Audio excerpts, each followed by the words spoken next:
सजा तजा चा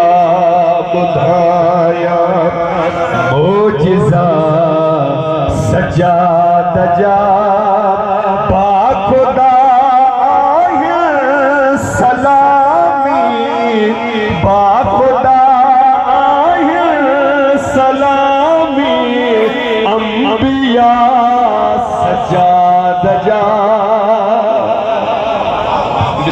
इमाम ज़माना तव्हां जो ये दाद कबूल फरमाए। कलंदर जेके भी हथ खजान इन साल अरबैन में हथ मौला अब्बास के जरिए सां मस्जिद दिए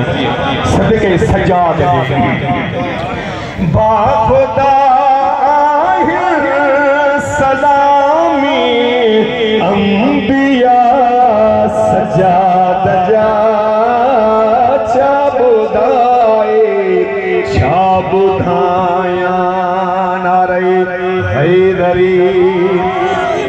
हजरते ज़ैनुल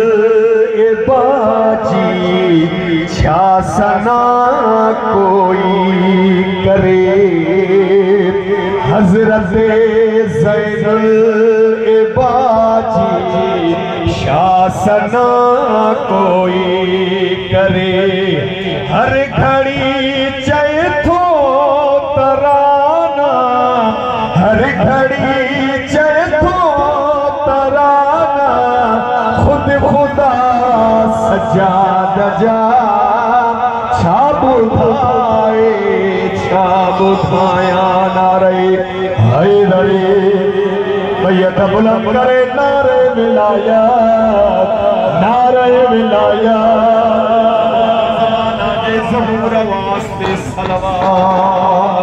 बाबा थोड़ी थोड़ी मौला तुझी नौकरी कबूल करी आवाज से नाज़ुआ सजदल संदोही आहे ज़ैनुल आबिदीन नाज़ुआ सजदल संदोही आहे ज़ैनुल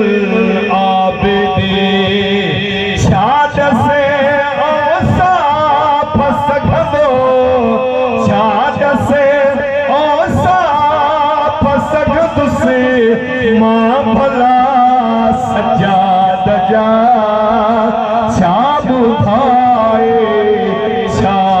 बुधाया नारे हैदरी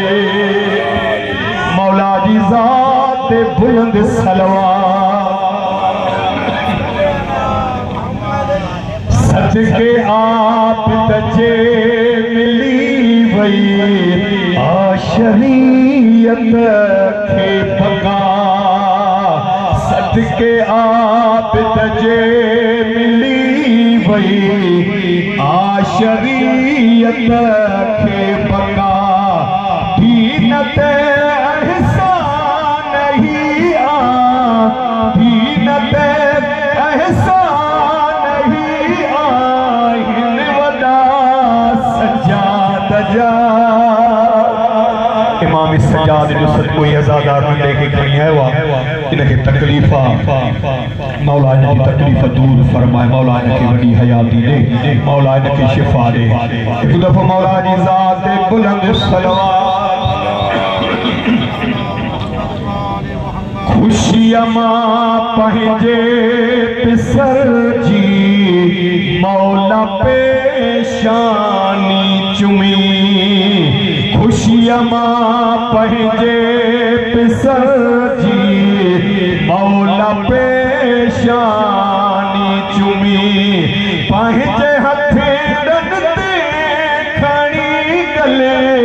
राचम्या सजा दजा छा बुधाया नारे हैदरी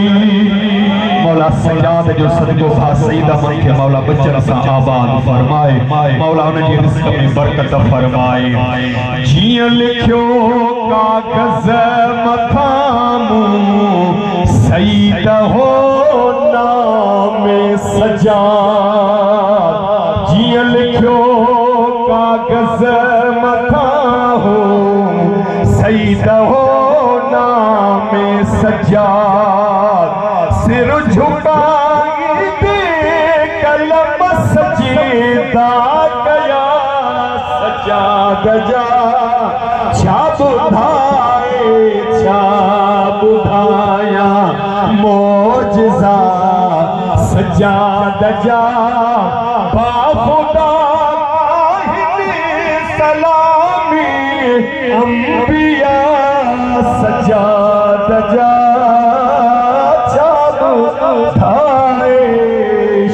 बुधाया जी साईं बाबा जवाब जी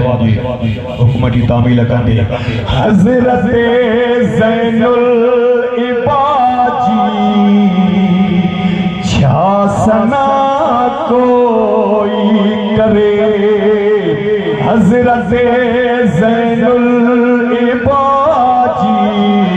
छा सना कोई करे हर घड़ी